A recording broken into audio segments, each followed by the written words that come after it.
Ladies and gentlemen, welcome to the GBYWN Australian podcast. I am your host, the only host, Aston Crude, 11 times heavyweight champion, baby.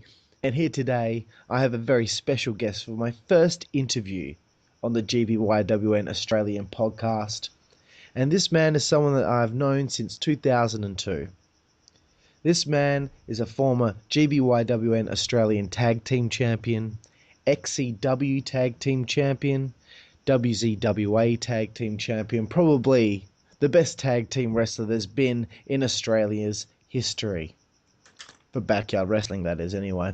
This guy is a good friend of mine, and I'm just going to give you a warm welcome here, bro. Badass Blade Shaw. Thank you for having me on, dude. It's an honor to be the first guest on the Australian podcast. Yes, well, I put up a post a little while ago and you were the first person to respond, so I thought, hell yeah, we've got quite a lot of a history together and there's going to be a lot to talk about. We'll try not to talk for too long, but we've got a few questions to get through. There's a Q&A coming up later on.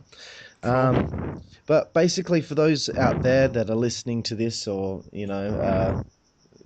don't know who Blade Shaw is. Blade Shaw started backyard wrestling in 2002, was it, Blade? Yep.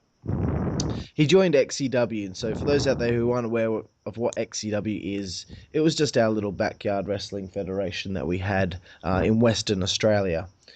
And it was in the north. It's on the northern suburbs of the metropolitan area for those playing at home. And I just wanted to give some information because I'm assuming there might be some Americans out there actually listening to this, so they need a bit of. It's funny because you're giving like specific details, so they're like, "Oh yeah, I totally know where like Joondalup is in Western Australia." The northern suburbs of the metropolitan area.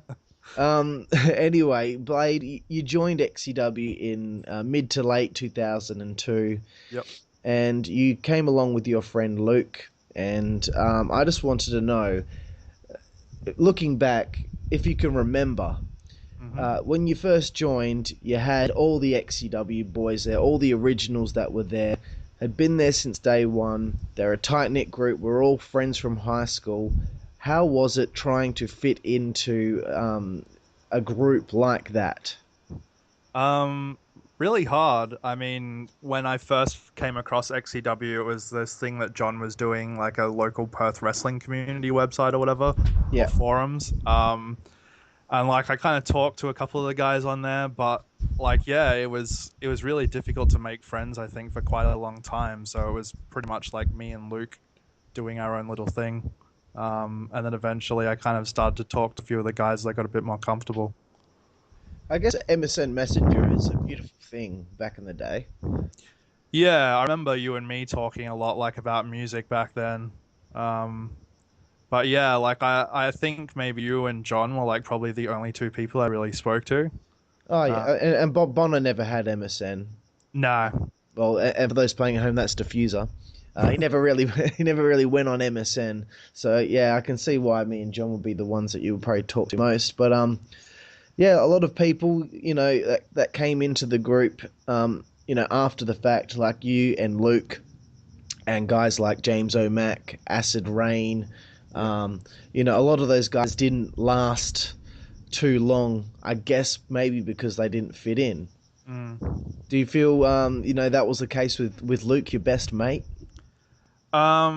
Yeah, I mean, I think mostly, and he said it to me before, is that I think he did it mostly because I was doing it. He was never quite like as into wrestling as I was, so by extension, it meant I think that he was never quite into backyard wrestling as much as I was. So I think he did it to kind of support me and hang out with me, and then once that had kind of run its course, it became a lot more difficult to kind of keep him coming to shows. Yeah, well, fair enough. And I mean, then came the day that Luke left XCW. I guess by that point, though, you must have felt a little bit more accepted into the XCW crew.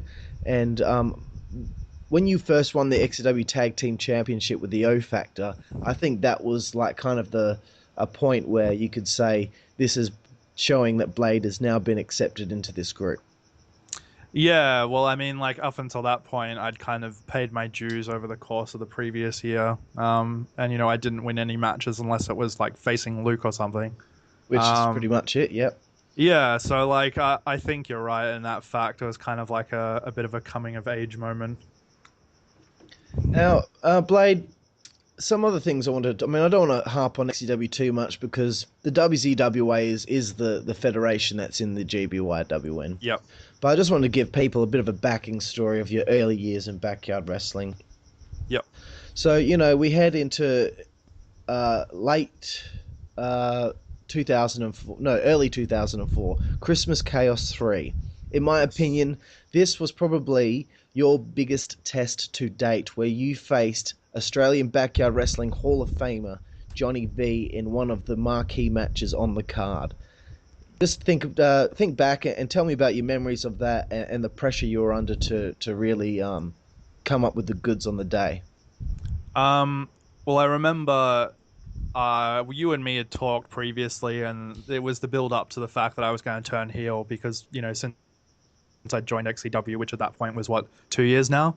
Yeah. I'd been a baby face, and so I wanted to change. I wanted to try out being a heel, and so we built up slowly to that, and this was the turning point. So for me, it was like kind of a really big deal because I was wrestling a guy who had held the belt previously and was one of like the considered I guess the Triforce, if you will, of XCW. Yes. And so, it was like a really big step up for me. And I was really proud of how the match turned out. I mean, I remember even back then people saying to me, like, me and John essentially saved the card. It had been pretty, like, stale, I guess, up until that point. I think it had been a bit of a weird show. I can't really recall what else was on the. Yeah, I mean, a lot of the other matches weren't too great because it was all building up to this Iron Man match with me and Diffuser, but you guys were going on just before us, so there's a lot of pressure on the line there for you. Yeah. But you guys really did save the show, and the drama of the end of that match is definitely the most dramatic ending, aside from the whole implosion of the Elite Alliance, but it was probably the most dramatic ending to a match that I've ever witnessed in backyard wrestling. I think it was just cool because, like, everyone was like on the edge of their seat in a way because they're like, is this kid who, like me, who hasn't really won against like one of the big three, is he finally going to do it? And then at the last second, I just lose because of my manager. Yes, poor Stacy. Yeah. And then the heat I got after that when I clotheslined her for screwing up was like super immense. Like it automatically got me over as a heel straight away. It was awesome. Yeah, and for those listening, just for a backing story, Stacy was Blade's manager, and she was the coolest, high-flying female wrestler that I've ever seen in backyard wrestling. I don't think I've ever seen any proper female backyard wrestlers. No. But anyway, the story leading up to this show was that Johnny V knocked Stacy out with the chain. Yeah. And he had this chain that he was bringing out to the ring with him all the time. Anyway, just as Blade is about to knock out Johnny V with a chain, Stacy rushes out. She grabs the chain off him like, I want to do it, I want to do it. And she hesitates for 1 second. Johnny V snatches the chain off her, clocks Blade Shaw, gets the 1, 2, 3. The biggest win of my career potentially gets stolen. Gets stolen all from a little $2 chain. Yeah. I love that it was like just a cheap backyard wrestling ripoff of like William Regal's Brass Knuckles. Yeah, totally. So from there, Blade, I guess we'll fast forward a little bit, because over the years after this particular show, we didn't do too many shows a year, maybe 1 or 2 a year. But then we headed into 2010, which I believe in my heart is my favorite era of XCW. We were all older, a lot more mature, and 2010 was definitely a great year for you. Yeah. But just before then, 2009, Evil Intentions. This was the first time I believe that you had a proper wrestling match since, back in the day when you were, quite skinny and lanky. Yeah. And now you've put on a bit of weight and, you're a big dude now. going into that match, did you have any reservations thinking, can I do this at a high level? Will I be able to do it despite the fact that I'm a lot heavier now? Yeah, I mean, I was really worried about like how my body was going to hold up. I mean, back in the day, it was all good to sort of like take bumps on the grass and all that kind of shit because like, you were young, so your body could kind of bounce back from it. But as I got a little bit older, yeah, and like as you said, quite a bit heavier, like I was worried that like, yeah, I was going to do myself a serious injury. So it's probably why I hesitated for quite a while before coming back, was just over that simple fact. Yeah, you've been mainly doing a bit of like, on-screen commissioner work Yeah. on the microphone, but not really participating too much in the in-ring or in-yard action, just to be correct there. But from there, 2010, what a great year you had, dude. I mean, you had that phenomenal match with Diffuser at Betrayal, and then leading that great feud with Chris Rowe leading up to the last show. Yeah. Awesome stuff. And that last show, I just want to get your memories, your feelings on XCW's last ever event, Christmas Chaos 5, December 18, 2010. Um, it was funny because like the guy that actually got me into wrestling originally, my friend Sam, or known to very few as Sammy Cash, actually showed up and watched my last match. And like, at that point, neither of us had really been into wrestling for quite a long time. Um, and it was really cool. Like it felt, I guess, like the perfect ending to something that all of us had spent so many years doing. Yeah. And yeah, like I was really happy with my match with Chris. I think we worked like really well together. Yeah. Just because he was like had a really ragdoll style, and that kind of suited my now big man wrestling style. Yeah, and Chris has always seems to do good against the big men. I mean, he had Iku Man's best match. So, Yeah, I mean, yeah, Chris did a great job in that match. And I remember after your match, you came backstage and you were leaving to go to a party. yeah. Couldn't stay for the whole show. I remember shaking your hand and saying goodbye. And then as you walked off, I shed a tear. I definitely shed a tear because I was sad, because I'd known you for like, what, 8 years at that point, Yeah. and I was thinking, am I ever even going to see this dude again? See, the only thing that really brought me and you together to see one another was just the backyard wrestling. Yeah, and I remember probably after that, I guess the next time I would have seen you probably after that was at the 10th anniversary ceremony, Yes. and that was like what 2 years later or something. So Yeah, it was like, yeah, probably about a year and a half or something like that. Yep. yeah, so you're right. Like it kind of proves that there was like this gap, as in like wrestling was kind of the thing that kept us together. Yeah, and I mean, from there, XCW's over. Yep. You obviously think to yourself, you're not going to wrestle again. Nah. That was it.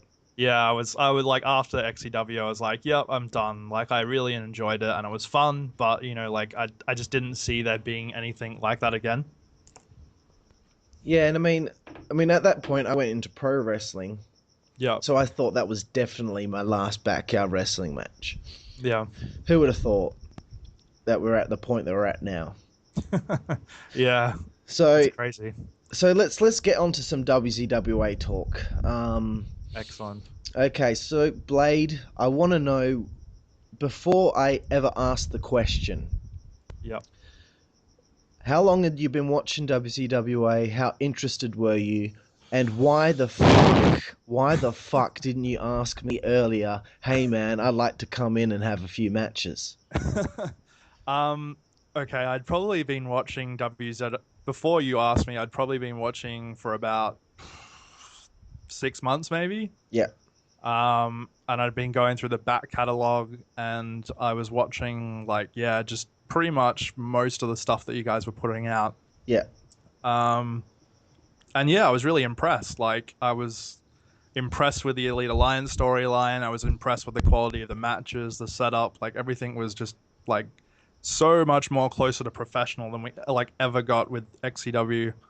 Um, But I think the thing that held me back was firstly, like, because I'm at uni at the moment, I was working like weekend work, like most casuals do. Yeah. So it would have been like way harder for me to get down to events, and get to. I remember like you asked me a whole bunch of times to come, and I would have loved to, but yeah, like work was a big thing. So that's probably what held me back mostly from actually coming down. But then when I started to focus more on my studies, I had a little bit more free time, so I wasn't working, which kind of led me to what happened next.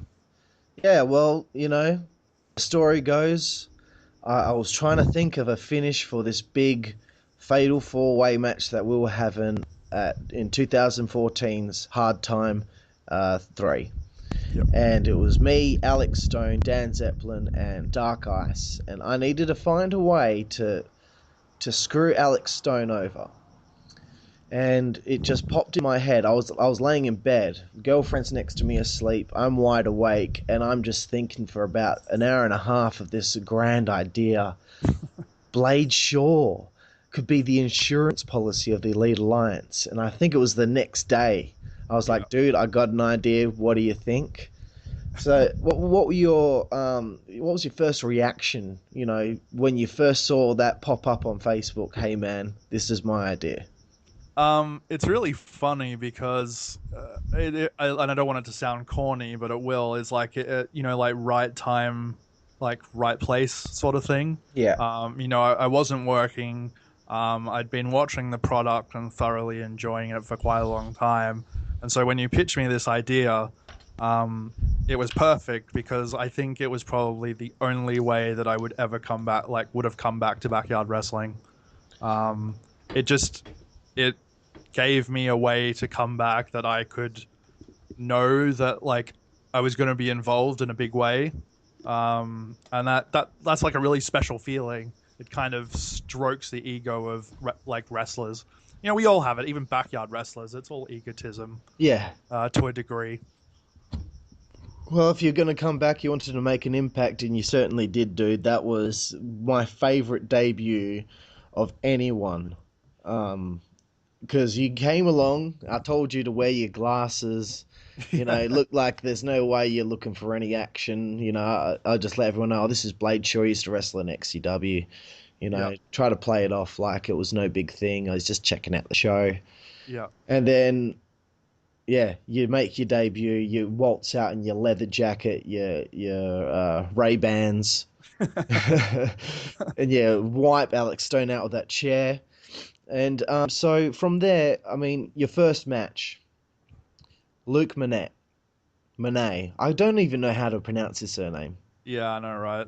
I don't, and to be honest, I don't care, actually. We won't let him invade this podcast. No, fuck that dude. But anyway, we got to talk about him for a second because he was your first match. Yeah. So you're going out there, the rain's coming down, and you got to get out there and have your first match while it's raining. Yeah, and it's the opener. Yeah, it's the opener of the show. And so what are your thoughts on, how did you feel at the time? It's been so many years since you wrestled, and you're going in there against a guy like Luke. Yeah, really nervous. Like I remember before like the match, I'd probably down like about like 8 or 10 beers over the course of the show. That's right. Yeah, I remember now. And you can tell because on Backyard TV, I cut this like really fucking like hyper aggressive promo. A lot of swearing. Yeah, a lot of swearing and like just a lot of picking on people and shit, and it's like completely just like blurting shit out. Like, you, that dude in the shirt, yeah, fuck you. Yeah. And like, hey, you beady-eyed fuck, and I just point to like nobody. So yeah, I was really nervous. But it was all for nothing because like Luke, I think, was the perfect first opponent. Yeah. He's just like a really talented kid. And I know this will probably go to his head a little bit, but like he is a really good wrestler. His head can't get any bigger, dude. Yeah, that's true. It is pretty fucking massive already. Yeah. But yeah, no, like I really like appreciated that he was my first opponent. And I thought we had like a reasonably good match. It wasn't a show stealer or anything, but it was solid, and I think it was probably the best I could have expected from wrestling for the first time in 4 and a bit years. Yeah, and I think I was in a way kind of protecting you Yeah. because I knew, Luke can have a great match with a broomstick, basically. Yeah. And I knew if I put him in there with you, it would take all the pressure off you tenfold, and it would be a good match. And it was. It was quite entertaining match, and you got the big win, and you still haven't lost a match. No. No, Just which other is people losing it for me. well, it's a bit of a change from the XCW days when you went Yeah. you went a whole year Yeah. without losing a match. Then you got your big win, and then the very next show, two people didn't show up, so you had to fill in for both of them and lose both matches. Yeah. So it's quite the change, I think. But it's been good so far. I really enjoyed the whole Elite Alliance run. Yep. What are your favorite memories, your favorite moments from that whole run in the Elite Alliance?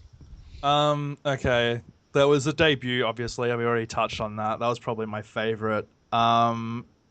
Getting Nick into the EA was pretty cool. Yeah, I think it was just like a nice, like silly kind of like XCW themed moment almost. yeah, To get him to join. And like me and Nick had never worked previously together, so like it was cool to kind of just like mess around with him a little bit and pull the wool over everybody's eyes a little bit. yeah, Um, and then the ending, like winning the tag titles with Ryan was awesome, and I'd probably put that like at the bottom of the list because like the ending of the Elite Alliance with Diffuser coming out and shocking everybody, yeah. in the 4v3 match was so awesome. Like it's probably the coolest moment I've been involved in backyard wrestling.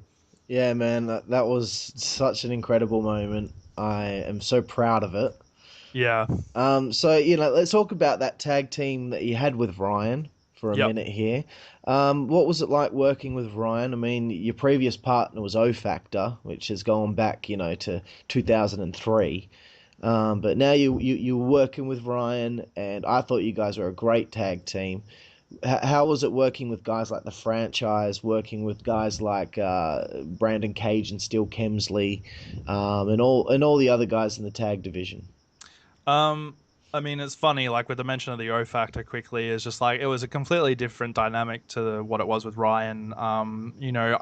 I when I was tagging with um O factor, it was more so like I was kind of like his comedic foil in a way. I was the straight guy and he was the funny man. Yeah, Um, and with Ryan, he's just a completely different caliber of wrestler. I mean, Ollie was like was a good wrestler, like he had his style down pat, but Ryan is yeah, just so tenacious and so intense in the ring. It's actually kind of terrifying. He does it so well, and he encapsulates that sort of attitude so well. and he's Uh, so different out of character than he is when he's out there wrestling. yeah, like he's the nicest dude, probably one of the nicest dudes in WCWA, Yeah. outside of the ring, but in the ring, he's like probably one of the biggest assholes. It's fucking great. And yeah, like working with him was excellent. We our styles complement each other really well. I mean, working with the franchise, like Luke and Jack are probably, I'd say, maybe the best tag team to exist in Australian backyard wrestling history. Yeah. Um, Working with young guys like Circus when we dropped the titles to them, and that moment afterwards when everybody stormed the ring and picked them up on their shoulders. The young kids triumphing over the big bad, was pretty cool. Yeah. Working with Steele and Brandon, that was probably the match I enjoyed the least. Why Only is because that? Brandon decided that it would be a good idea to miss his diving clothesline and punch me in the mouth instead. Oh, okay. So I was like bleeding from the mouth for part of the match and like had to tag out to Ryan. So I'm like spitting blood on the side of the ring. That's And what I was happens just in like, this business, man. It ain't ballet. yeah, I know, mate. But yeah, like I don't know. I felt like that was probably a bit more on the awkward side of the matches I've had. But like most of my matches and the tag ones especially, I'm pretty proud of. And we've had and do have some pretty awesome tag talent in the Fed. Yeah, I mean, it's the tag division's got some problems at the moment. We're in a bit of a transitional phase, I suppose. Yeah. One other thing I wanted to talk about before we get to this Q&A was about being on the booking committee for the WCWA. Yep. So, how did you feel the day that I asked you to come on board and help me out? Um, I guess I kind of knew it was coming, but only because I'd approached you before that, Yeah, and kind of expressed my interest in booking. I mean, like, because of what I study, like, in journalism and stuff like that, and being kind of like a natural writer myself, I'd always had an interest. And, when we were back in the XCW days, like, I tried to get my own little XPW venture off the ground. yeah. Um, and so, yeah, I'd always kind of had an interest in that side of things, and I thought I could bring like a different perspective and some good ideas. So when you asked me, I was like, yeah, really enthusiastic to do it. And it's just funny because I went from, not wrestling for 4 years to all of a sudden I'm wrestling again. I'm involved in the biggest storyline in the Fed, and I'm part of the booking committee. So it's like from no commitment to like, what some might consider overcommitment. I'm just trying to make it up to you with that losing streak, bro. Yeah, well, I mean, as long as you make me the first ever Grand Slam champion, I think we'll be even, dude. Ah, well, I don't know about that. Oh, mate. We've I pissed don't enough. know. We've pissed enough people off by having me give my buddy the spot in the booking committee. Yeah, that's true. I guess we can't really piss them off anymore. No, I think everyone's pretty cool with it. Obviously, you help out a lot at the shows, which I've been very grateful for. Yeah. So I think everyone can tell you really, you help out as much as you can, and you're a bright dude, and you're very you're good with giving advice to anyone, whether it's about the wrestling or whether it's ideas for their matches or whether it's like stuff outside of the wrestling. I think you've done a good job with that. Yeah, like I really value, getting to know people. And I think that's what's awesome as well is that the fact that the WCWA has been so large, but it's so tight knit. Yeah. Um, like, I've met some really cool people, like even people like DJ who I'd met at XCW kind of towards the end, and we didn't really speak that much. And now me and him are like, super close. Um, Have you hung out with him yet?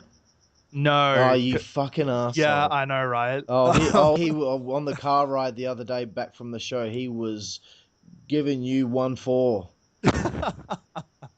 Oh man, no, I promised him I've got 2 weeks coming up off uni, so we're gonna hang out then. Yeah, well, you fucking better cunt. Yeah, all right, mate. All No right, doubt. well, okay, so is there much else to talk about? I mean, okay, we've covered some XCW, we've covered some WCWA. I'm going to go to some Q&A questions now, Blade. All right, let's do it. Okay. Luke asks, were there any doubts about joining the WCWA roster? Yeah, I think it was much the same as when XCW kind of revived in 2009. Mostly my fitness and my weight, and the concern that I'd also never wrestled in a proper ring before. Yeah.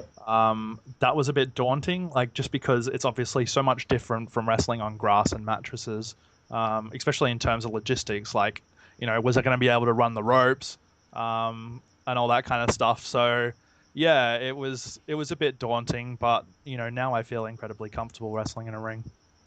All right, that's nice. Very good. Okay, Jonathan asks, are you more into wrestling now than you ever were back in the XCW days? No way. Back in the XCW days, I was so into wrestling.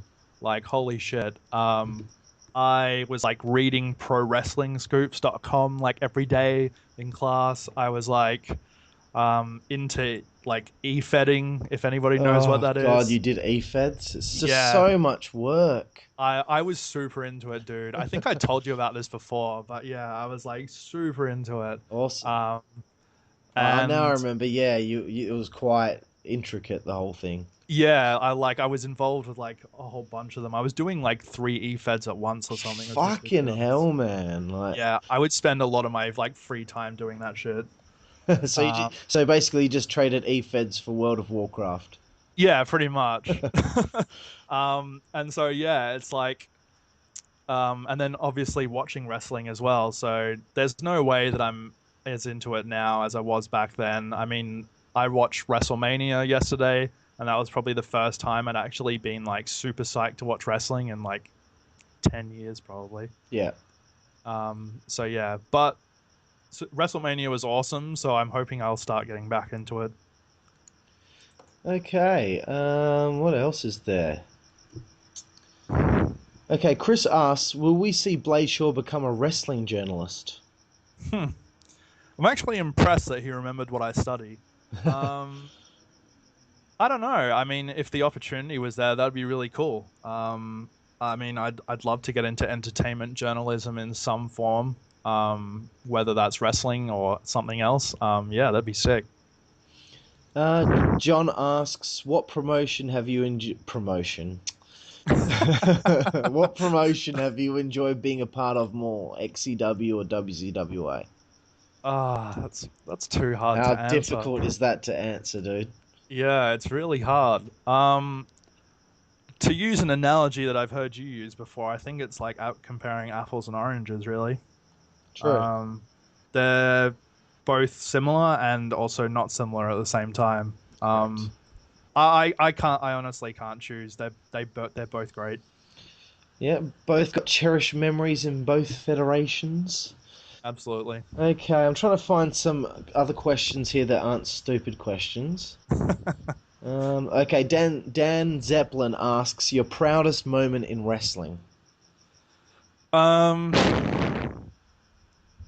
Probably the end of the Elite Alliance. I think even above winning titles, it was just such a cool ending, and to be a part of that, I think it's probably like one of the best moments, if not the best moment in WA yarding history, like hands down. Yeah. Okay. Now I'm going to ask some questions of my own, just going All right. along with this. Yep. Just some, final questions to wrap this up. Cool. Okay, so Blade, 13 years now. You've been in the Yep. business. I want to know what else does Bladeshaw have to accomplish in backyard wrestling before he hangs up the sneakers for good? um, I think the most important things to me is I would like to win the heavyweight title. I've, as you said, I've been recognized for my tag team accomplishments. As holding three separate belts for three different organizations. Um, and I guess that would make me probably one of the best tag team wrestlers in WA yarding history. But as a singles competitor, I mean, I'm pretty largely unproven. I won the television title for 15 seconds, Yeah. and that's it. I've never won a singles title besides that. Okay. Um, on top of that, I'd like to make it into the ABYW Hall of Fame. Yeah. I think that would be a great accomplishment to kind of earmark my career. Come along and join me, Diffuser, Johnny V, and Nick Ariel. Yeah, I Just know, right? Mike. I'm feeling a little bit left out. Oh man, who's gonna get in first, you or Chris Rowe? Well, I won the last match, so I think I have to get in first by rights. Fair enough. Okay. Um, Yeah. and that probably the only last thing would be to see the EA get inducted into the GBYWN Hall of Fame. Oh well, that's asking quite a lot. I don't know if they do that kind of thing anymore. Well, they should. They I, should induct stables. they have inducted a stable before, but I don't know if because all of us we're all still active. I don't know if all those guys in that stable that got inducted are still active Still or not. active. Okay. Well, Yeah. Rad, if you're listening to this, when we go inactive, we better be getting like an induction nomination, man. Well, I'm sure he will be listening to this. He's been very keen for me to do this for quite some time. Yeah, and I mean, and if he doesn't do this, then I'm gonna fly over. Where does he live? America or Canada? I think he lives in Vegas. Okay, well, I'll fly over to Vegas. I'll do some gambling, and then I'll challenge him 1v1. Oh man, well that's a gamble in itself, actually. Because if you're fighting Rad, then he's booking. Oh man, so of course I'm gonna win, right? Well, who knows? Who knows? You wrestled this booker at the last show and you won. Yeah, so I guess my influence on the booking committee is starting to show through. Yeah, if only Triple H thought the same thing. Come on, Sting. Yeah, I know. His Buries first him in his first WWE match. match and he loses. I mean, Yep. okay, he hit him with a sledgehammer. Shawn Michaels hit him with a super kick, but come on, Yeah, give me a it was. break. I was hoping he'd win, and I was disappointed. Like, what stock does Sting have now to the WWE fans? Oh, he's the guy that came in, annoyed Triple H for a while, then lost to him. Yeah, and then what if he wrestles next year? It'll be against the Undertaker, Yeah, and and then like what what? The happens then? Undertaker's gonna lose to Sting? I don't think Yeah, so. yeah. Anyway, well, Blade, I've really enjoyed this. Is there anything else that you think we haven't covered yet? No, that's pretty much about it. I It's a mean, nice little package of my career. there's other things we could have spoke about. I mean, I haven't, got too in depth with certain things, but like certain people you hate or like or anything like that. But I love that you put the hate first. yeah, well, I'm sure there are some people, but we'll leave that to next time. We'll get you Yep. back on the podcast at some point, and we'll talk more. Beautiful. Thanks for having me on, dude. This was awesome. No worries, bro. I really appreciate it, and I've really appreciated everything that you've contributed to backyard wrestling over the years, whether it's through XCW, getting through all the shit, all those years, losing all those matches, and trying to become friends with all of us assholes, and then all your hard work with WCW. I've always appreciated you, and you've always been one of my favorites. So thank you very much, dude, and I'll see you at the next event. Yeah, you've made me blush now. I think I'm gonna have to Have a leave wank. and yeah, exactly. Pull it out. All right, bro. Thanks, dude. All good. Thanks, man. Bye. Bye.